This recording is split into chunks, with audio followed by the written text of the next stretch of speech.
There are so many health trends out there, but are they always healthy for everyone?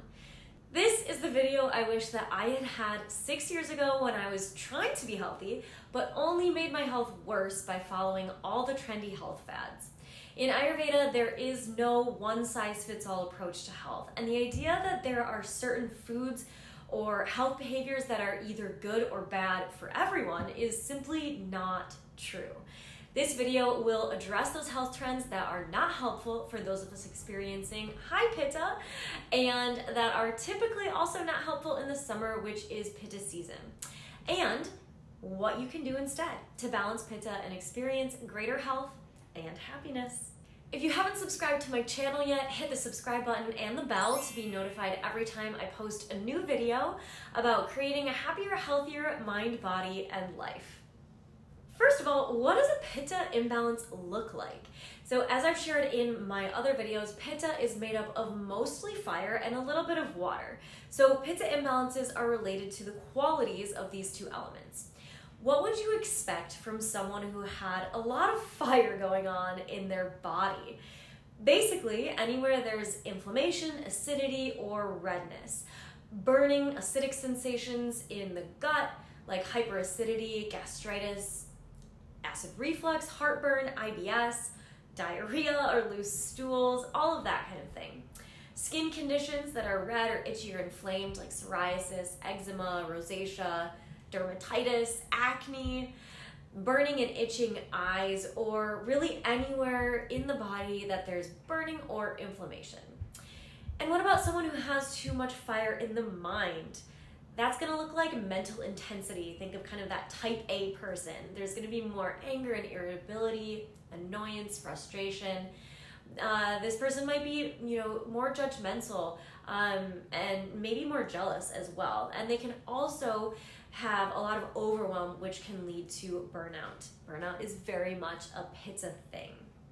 So the biggest Pitta mistakes are anything that's gonna exacerbate those Pitta imbalance symptoms.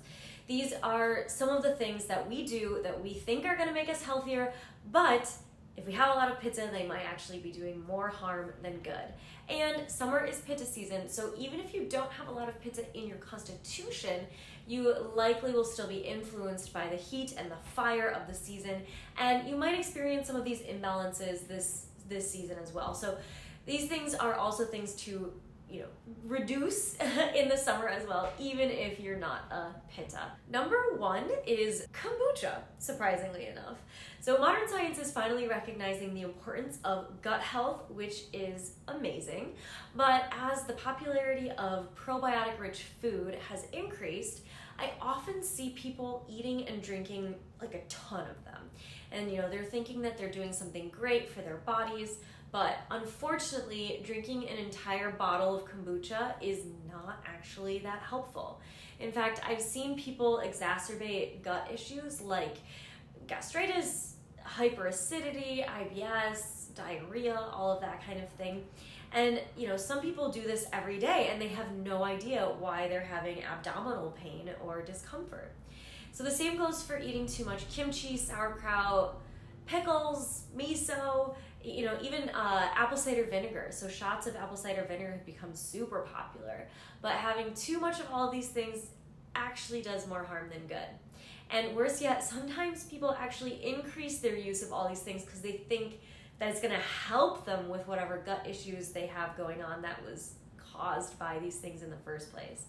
So I'm not saying that probiotics aren't important, and I am a big fan of getting them through food if we can, but in this case, more is not better. Just one forkful of sauerkraut or kimchi is really enough to give us the gut health benefits without really overdoing it.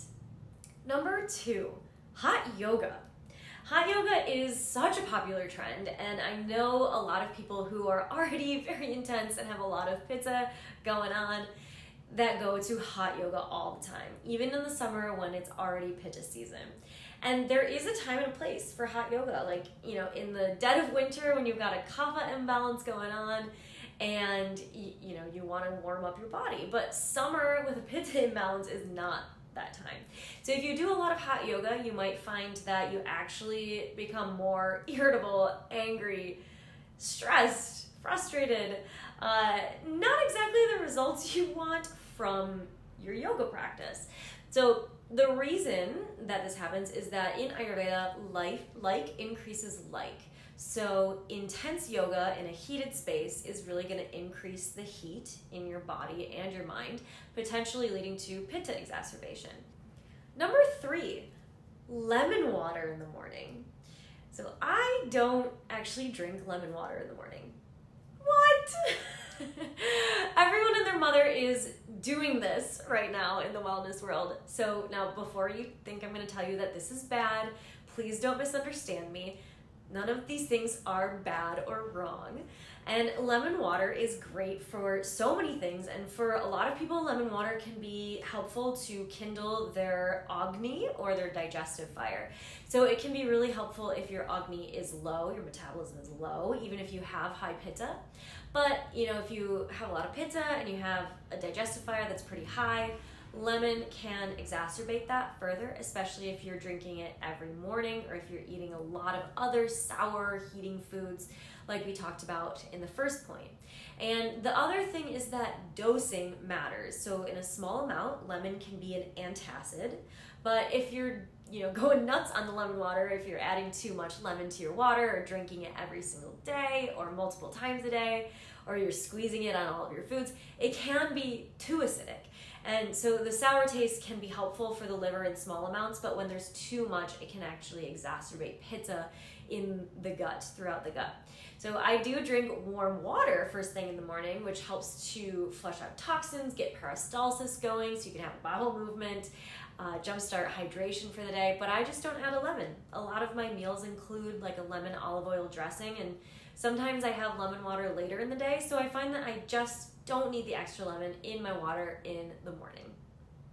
And if you find that you are experiencing a lot of these Pitta symptoms, maybe lay off on the lemon water for a few days and just see how it impacts you.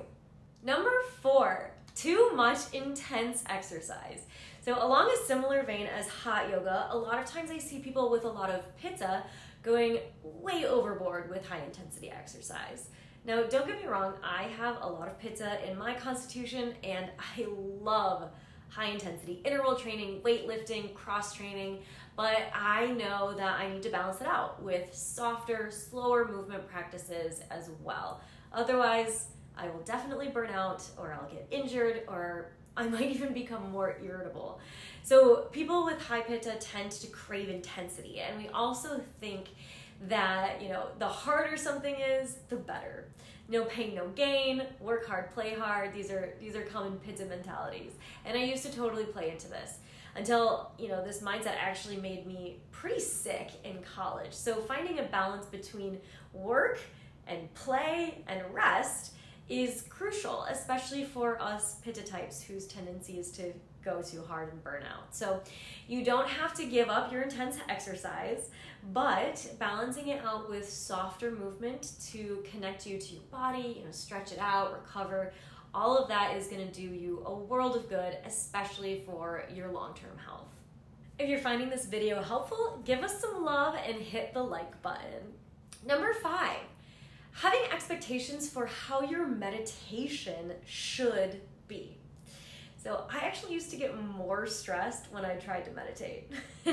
And I've seen this happen for a number of my Pitta clients as well. We're so attached to how meditation should look that it becomes counterproductive, and it actually makes us frustrated and annoyed with ourselves when we don't do it quote unquote right.